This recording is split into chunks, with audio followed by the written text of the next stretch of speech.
Hello and welcome back to another Warhammer 3 video we have here today. We are checking out every unique hero that is in Warhammer 3. Special enough to be unique, but not special enough to be a legendary hero, you know?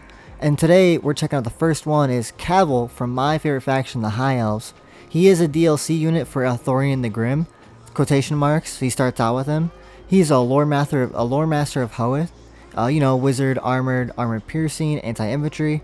Basically, good battle mages. Just throw them in the field, let them throw their spells, they're great. But what makes him really good is that he gets a trait, like all the other heroes do, but gets another trait called White Wolf Winds Howling. Bonus which is large, plus 15, and ability of Potion of Toughness, which is really good early game when you're fighting against all the orcs.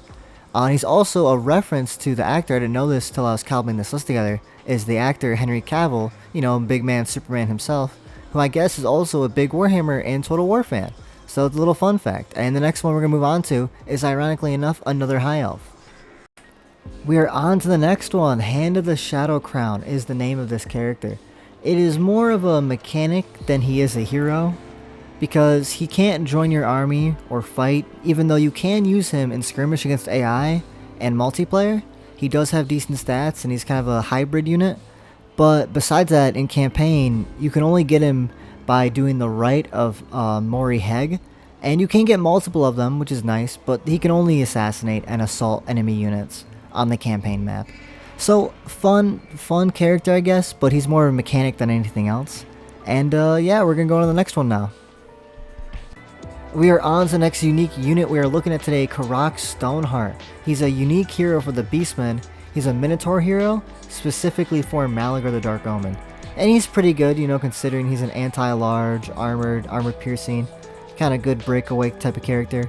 But he also is technically a mage because he has plus 5 Winds of Power reserve capacity for our own army, and a spell called Vile Tide, and it's just like a giant little explosion. It's very, very good.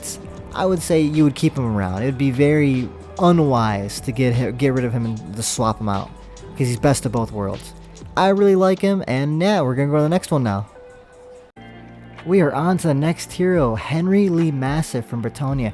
Super funny name. He is for Reponse. He came out when she came out during Warhammer 2, kind of the end of that life cycle. He's a melee specialist who's armored and shielded, of course. Armor piercing, has anti-large. Pretty good. And he's a hero who can fly, which is kind of rare for like melee fighters for Bretonnian to have such heroes like that. And his ability is not bad. There can only be one. Hailing from northern Bretonnia, Henry is as much a mountain as man, an expert when fighting large opponents, especially the most dangerous, horrifying beasts imaginable. Chivalry, plus 4 per turn, plus 10 melee attack, plus 10 charge bonus. He's very valuable with all the things he can do, because Bretonnia kind of has a lot of gaps in its armor, quotation marks. But yeah, I like him, he's pretty good, and yeah, we're gonna go to the next one now. The next hero we have up is called Itsy Bitsy. Again, with all the funny names in Warhammer. He's a flying unique hero for the faction Tic-Tac-Toe for the Lizardmen. Kind of funny names all around, kind of a bit goofy. And I guess he was added in Warhammer 2 when 2.2 update came out. He's a missileless specialist, does poison attacks, aquatic of course, fire whilst moving. Pretty good. It's a flyer, he's a bomber type, so he really pairs up really well with Tic-Tac-Toe. I think that's how we say his name. And his ability is Incantation of XD. You can decide what that is. The last words of Lord Sept of Tazlan are the secret of formidable power only known to Itsy Bitsy. You know what? Crazy names all around. For such a wacky name, his enemy leadership, -5 enemy enemies in region, it's okay. I don't know, I've noticed leadership has been it's either like very important or not important at all. But I guess when you're fighting a lot more demons, it does really matter. So he's not bad. I would say he's okay. It's not my cup of tea, but it's definitely somebody's coffee. So yeah, we're gonna move on to the next one now. Oracle of the Sacred Plaques, the next hero we're looking at. He starts as a level 1 unit for Axial at the start of the game. No missions, no nothing. Very good. He's basically a magic caster monster type. And he's also ranged. So you can just have him wherever you want, kind of fit any gaps in your army that you can really see. Because he's got armor piercing, he's a spellcaster, causes terror, aquatic, pretty fast, riding a dinosaur. And his ability is called Lore Master. The twin-tailed skink is unusually gifted in the pursuit of interpretation of ancient lore and often found astride his trusty troglodyte named Chloe. Kind of funny. But it's magic drop chance plus 15, research rate plus 10, speed plus 10 for Lord's Army. I would say pretty good for Oxyotl. I wouldn't trade him for anything, you know? Tom Phillipson is the next hero we're looking at. His thing is who dares damages my engines. He's a dwarf unique hero for Thorgrim Grudgebearer, and he's pretty good. You get him right off the start. He's nothing like, you know, stat wise, he's nothing special, like he's just your average engineer. But what makes him so special is that his ability, or his trait I mean, it's Engineer's Ciphers. Tom's schematics are written in a cipher to protect their designs. Yes, surely it must be a cipher. Cooldown 30 minus for restock. Passive ability Extra Powder, which is actually they actually gets the version that the pirates get, which is super good. And he has the ability plus 3 for restock, plus research rate 10%. Pretty good. There'd be like no reason to get rid of him because he's just the best for kind of the best average engineer you can get, you know. And fun fact about him, as I was cobbling this list together, he's actually named after a CA developer.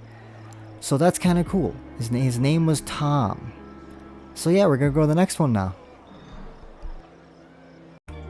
So these next hero folks, we're actually going to combine them all in one. They're actually 4 characters that you get at the start of your campaign as Belegar Iron Fist for Clan Angrund. And it's basically just a copy of all of each heroes.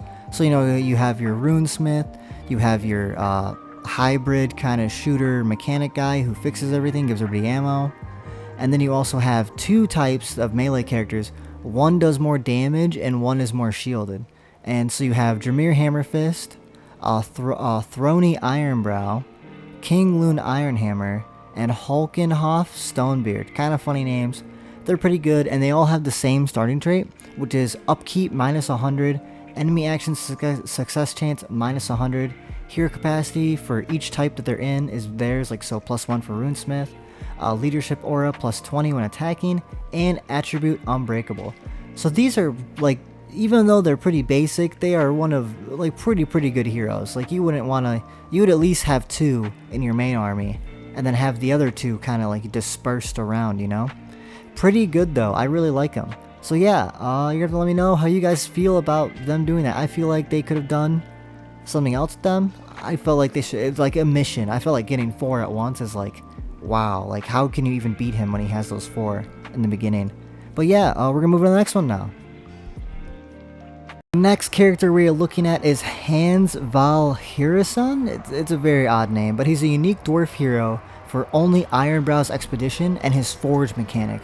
You do kind of have to go on a long trail to get him, but he's pretty fun and he's very comparable to the others. And his ability is Gazgul's Favored. From Unearth, I ventured Gazgul's blessings so that spirits of the ancestors may rest in peace.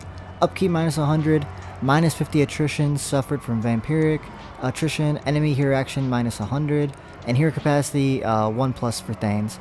Not bad, but very comparable to the 4 other ghosts from Belegars. And we're going to move on to the next one. Next up we have Robert Bartholomew, which is a fallen paladin who's actually, again, you're going to notice a theme. A lot of ghostly unique characters in this game.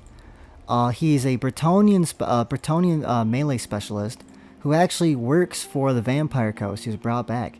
Melee specialist, shielded, anti-large, ethereal, and his ability is Fallen from Grace. You'd think there wasn't much further to fall, but you'd be wrong. It's a long way down to Stormfell's chest after all. I think that hits pretty hard. That's some fire. And it's not that great of ability. It's weapon strength plus 5 and leadership aura size 10 and ward save 3.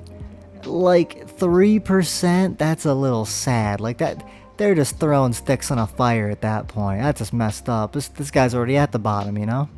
But he's not bad. It's definitely something Vampire Coast needs more of. Because if any army has gaps in its stuff, it definitely is them. But I like him a lot. He's good at blocking small arms fire. You can just charge him in there and just have all your artillery bombard the area and not even sweat about it. So yeah, let's move on to the next one now. I'm going to keep saying that because I don't know what else to say next, folks. So as we make it down the list, some heroes are a little more unique than others, you know? And this one with Prince Nebethar, I definitely butchered that. It's Cetra's main starting hero. He is nothing special, and he's also not immortal, unlike his other compatriots. For some reason, you have to put a point into that. He's this a halberd infantry, this is a normal prince, armored and shielded, got some armor piercing, anti-large, quotation marks, melee expert. And his fancy ability is, trait again, I kept saying ability, Captain of the Royal Chariot Guard. With Harold Nekhoff, else somewhere, Captain Nebethar serves as Cetra's right hand. I butchered all that. Unit capacity +1 for skeleton chariot mount, melee attack +8 for skeleton chariot mount, and melee defense 8 on skeleton chariot mount. Unless you're a big chariot guy and you just love skeleton chariots, this guy is kind of the bottom of the barrel, you know? So let's hope the roundup it bumps it up a little now, you know? The unique hero we're looking at next is Kirhar the Tormentor, the most evil sorcerer known for tormenting his foes by ensuring his death only comes to them after great suffering. He is a wizard armored spellcaster who rides a giant two-headed dragon. Very, very cool. Sadly, you don't get him until you have filled up the serpent bar for the Norsca mechanic. Just like the other ones, you got your 4 little heads, you gotta fill up the serpent one first, and then you get him. He is a hero, very, very strong, spellcaster as well, so a whole bunch of stuff. And that's not even half of it. His other half of his kit, which is really, really good, is actually the Gift of the Serpent. How can a man cross snow without leaving a single track? Attribute Devastating Flanker for Hero Army, Attribute Strider for Hero Army, Speed +40 Heroes Army, Armor Piercing Weapon Damage +5 Heroes Army, Charge Bonus +12 Heroes Army, and with him having a good mount and a bunch of spells and some armor, he's very, very broken, very, very good. I like him a lot. And we're also going to pair him with his other buddy, who's also the only other unique hero on the Norscan faction roster, is Kilgore Slaymaim. Kill is his thingy. It's very right to the point, like an axe, right to the edge. And he's recruited the same way, just through the hound instead. So you have the first guy in the dragon, you can do the serpent, and Kilgore, who's always on his mount as well, is with the dog. Is with the hound, I mean. He's a melee specialist, armored, his thing is destroy the weak, causes massive bonus damage attacking units below 33%, so he has like a poor man's executioner skill. He has armor piercing, melee expert of course, and he's always on his juggernaut, which is a good and bad thing, depends on how you look at it. I like him a lot. And if you thought the first guy's passive was really good, his is Gift of the Hound, Stain the Snow Red, Fill the Valleys with Their Dead, Hoist Their Skulls atop every mountain. Passive ability Hellblade, Heroes Army. Passive ability Frenzy, Heroes Army. Attribute Immune to Psychology, Heroes Army. +45 Armor, Heroes Army. Base Weapon Damage, +10 Heroes Army. That is insane. Just even one of those is really good for your army. So to get him, I would rush to get him, and then I would get Serpent last as just like a bonus on top of the cake, you know? Really like these guys. I would say they're probably the top 2 strongest of the unique heroes. What are we gonna say? Chaos always gets the treats. What can we know? But yeah, we're gonna check out the next ones. Valkia the Bloody's unique hero is up next. His name is Cormac. He's a Warrior of Chaos unique hero, just for her Legion.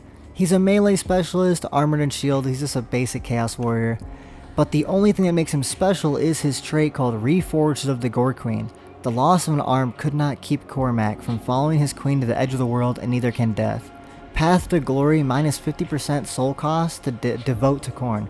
I think is pretty good, but it's more of, I wouldn't have him in your main army, and kind of just wherever you kind of need him at, you know? Because that's really cheap, and that's really good to have.